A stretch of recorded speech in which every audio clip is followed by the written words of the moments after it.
Hello दोस्तों, स्वागत है आपका नुक्ता चीन पर। अब तक आपने कई लोगों से सुन लिया होगा, कई रिव्यूज में पढ़ देख लिया होगा कि गहराइयां देखकर वे बहुत निराश हुए हैं। इसके ट्रेलर ने जो उम्मीद बांधी थी वो फिल्म पूरी नहीं कर पाई, सतही साबित हुई और शकुन बत्रा कपूर एंड सन्स वाला कमाल दोबारा नहीं रच पाए, वगैरह वगैरह। लेकिन गहराइयां का ये क्रिटिसिज्म मेरी नज़र में सही नहीं है। दर्शक और समीक्षक निराश हो रहे हैं क्योंकि गलत चश्मे से फिल्म को देखा जा रहा है। ट्रेलर और इसके हॉट गाने देखकर लगा था कि यह फिल्म एक अफेयर के बारे में है, इनफिडेलिटी के बारे में है, एडल्ट्री और चीटिंग के बारे में है और समाज जिस तरह के रिश्ते को स्वीकारता नहीं है उस रिश्ते के हर सीमा को तोड़ने के बारे में है। जैसे कालजयी film In the Mood for Love थी, वुडी एलन की हैना एंड द सिस्टर्स थी, वुडी एलन की ही Match Point, Vicky Cristina Barcelona जैसी फिल्में थी, हमारे यहाँ की सिलसिला थी, अस्तित्व थी, लाइफ इन अ मेट्रो थी, कभी अलविदा न कहना थी और हाल फिलहाल की मनमर्जियां थीं। लेकिन असलियत में गहराइयां इनफिडेलिटी वाले ड्रामे से कहीं आगे कहानी को ले जाती है। ये फिल्म सिर्फ एडल्ट्री और चीटिंग के बारे में नहीं है, बल्कि लालच के मारे इंसानों के हदें तोड़ने के बारे में है। और वो हदें सिर्फ प्यार से जुड़ी हुई नहीं है। बिना स्पॉयलर्स दिए बताऊं तो ये फिल्म कई जॉनर्स का कॉकटेल है।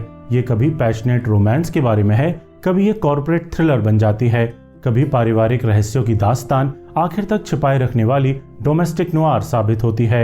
और जब अलग अलग जॉनर्स का साथ में ऐसा फेटा लगता है तो अक्सर दर्शक कंफ्यूज हो जाता है कि वो जो फिल्म देखने बैठा था, जिस फिल्म को उसे बेचा गया था, ये वो फिल्म तो है ही नहीं। लेकिन ठीक इसी अपरिभाषित में गहराइयां की खूबसूरतियां छिपी हैं। फर्ज कीजिए कि आप वुडी एलन की कोई रोमांटिक फिल्म देखने बैठे हों जो सामाजिक नियम कायदों पर विश्वास नहीं रखती हो, लेकिन एकदम से आपको विशाल भारद्वाज मार्ग का मकबूल जैसी ट्रेजेडी भी साथ में पेश कर दी जाए, वो भी बेहद सटल अंदाज में, जिसमें बिट्रेयल पर बिट्रेयल है, लालच है और पारिवारिक झूठ हैं जो पीढ़ी दर पीढ़ी चले आ रहे हैं। गहराइयां ऐसी ही अर्बन फिल्म है जो इनफिडेलिटी पर रोमांटिक ड्रामा होते होते शेक्सपियर की किसी ट्रेजेडी जैसा रूप अख्तियार कर लेती है। और अगर इन दो मुख्तलिफ मिजाजों के बीच आप ठीक से सफर कर पाए तो गहराइयां आपको शर्तिया आकर्षित करेगी। गहराइयां की गहराइयों में उतरना आपको रास आएगा। गहराइयां बीच में ढीली और उबाऊ जरूर हो जाती है और ऐसा बहुत जल्दी होने लगता है। शुरुआती आधा घंटे बाद ही फिल्म रिपीटेटिव लगने लगती है, जबकि अफेयर और चार दोस्तों का साथ वक्त बिताना दोहराव की मार से हमें बोर करने लगता है। उस वक्त अचरज होता है कि कपूर एंड सन्स वाले डायरेक्टर के पास क्या 2.5 घंटे लंबी फिल्म में हमें देने के लिए बस यही है। लेकिन कुछ आधा घंटे और सब्र रखने के बाद शकुन बत्रा जो हमें दिखाते हैं वो उनकी समझ और वर्ल्ड बिल्डिंग का हमें एक बार फिर कायल बना देता है। उनकी अब तक की तीनों फिल्में इंसानी और पारिवारिक रिश्तों की पड़ताल करने वाला सिनेमा रहा है, जो खूबसूरत अंदाज में शूट होता है, प्यारे गाने सुनाता है, सुंदर नायक नायिकाओं के एकदम करीब हमें ले जाता है।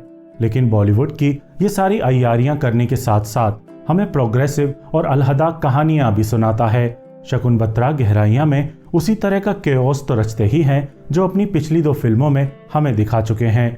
याद कीजिए कपूर एंड सन्स का बाथरूम में पानी लीक होने वाला सीन, जिसकी वजह से पारिवारिक भसड़ मच जाती है।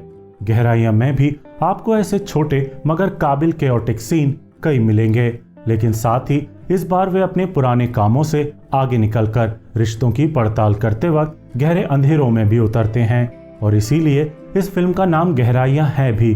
पानी और समंदर का मोटिव बार बार यूज भी किया गया है, क्योंकि जब आप आजाद होने की चाह में समंदर की गहराइयों में उतरते हैं तो अक्सर स्याह अंधेरों के बीच खुद को फंसा हुआ पाते हैं।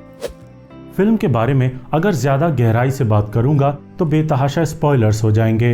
फिल्म की रिलीज के वक्त ही रिव्यू करने का ये सबसे बड़ा नुकसान होता है कि फिल्म की कई थीम्स और विचारों पर आप बात नहीं कर सकते, क्योंकि फिर दर्शकों के लिए फिल्म देखने का आनंद कम हो जाता है। लेकिन कोई नहीं, अपन अभिनय की बात कर लेते हैं, जिसने इस मुश्किल फिल्म की थीम्स और विचारों को बेजोड़ अभिव्यक्ति दी है। दीपिका के बॉयफ्रेंड के रोल में धैर्य करवा बड़ा इम्प्रेसिव और एफर्टलेस अभिनय करते हैं। कद्दावर अभिनेताओं के बीच भी इस नए एक्टर ने बेहद कायदे से अपनी खुद की अलग जगह बनाई है। अनन्या पांडे भी चकित करती हैं अपनी मैच्योर एक्टिंग से। एक बहन और प्रेमी के दोहरे इमोशंस जब वे एक्सप्रेस करती हैं तो आप उनमें एक सिंसियर अभिनेत्री की झलक आसानी से देख सकते हैं। जो बेहतर मेहनत के साथ परिपक्व अभिनेत्री बन सकती है। सिद्धांत चतुर्वेदी भी काफी प्रभावित करते हैं। उनके धीमी आवाज में बात करने वाले किरदार में कई शेड्स हैं और धीरे धीरे खुलते ऐसे किरदार को वे वाजिब वेरिएशंस देते हैं। एक मुश्किल रोल में अच्छा अभिनय करते हैं। हालांकि ये भी सच है कि इस किरदार में एक बेहद परिपक्व अभिनेता होता तो बेहतर होता, जैसे कि रणवीर सिंह या फिर रणबीर कपूर, जो कि दीपिका पादुकोण के बेहद शानदार और इंटेंस अभिनय को लगातार टक्कर दे सकता। वही दीपिका पादुकोण जो इस फिल्म के कॉम्प्लेक्स रोल में एक बार फिर अपने करियर का सर्वश्रेष्ठ अभिनय करती हैं और अलीशा के जीवन की सतत उदासी और ट्रॉमा को जैसे आत्मसात ही कर लेती हैं। शकुन बत्रा की गहराइयां की हर गहराई को दीपिका बेहद परिपक्वता और सुंदरता से अभिव्यक्त करती हैं और वे ही इस फिल्म की आत्मा है, शरीर है, हर विचार की अभिव्यक्ति हैं। उनके इस अभिनय को लंबे वक्त तक याद रखा जाना चाहिए। मेरी तरफ से इस अलग मिजाज की फिल्म को 3.5 स्टार। ये फिल्म सबके लिए नहीं है, लेकिन जिनके लिए है उन्हें इसकी केओस और गहराइयां शर्तिया रास आएगी। चलते चलते बात नसीरुद्दीन शाह की। कितना छोटा सा उदासी से लबरेज रोल है उनका, लेकिन आहा, उन्हें देखकर परम आनंद आ जाता है। जिन दृश्यों में वे कुछ बोलते भी नहीं हैं और मुख्य अभिनेताओं के आजू बाजू में खड़े रहते हैं, उन दृश्यों में भी वे ही अपने अबोले में सबसे सुंदर बोलते हुए नजर आते हैं। और फिर जब वे बोलते हैं तब तो खैर इस फिल्म के सबसे सुंदर दृश्यों को हमारी नजर करते हैं। इस फिल्म में उन्हें देखते वक्त पता नहीं क्यों मुझे वेटिंग नाम की उनकी एक पुरानी फिल्म रह रहकर याद आती रही। जल्द ही वक्त निकालकर उदासी से सुलगती उस फिल्म को भी एक बार फिर से जरूर देखूंगा। वीडियो देखने का बहुत बहुत शुक्रिया।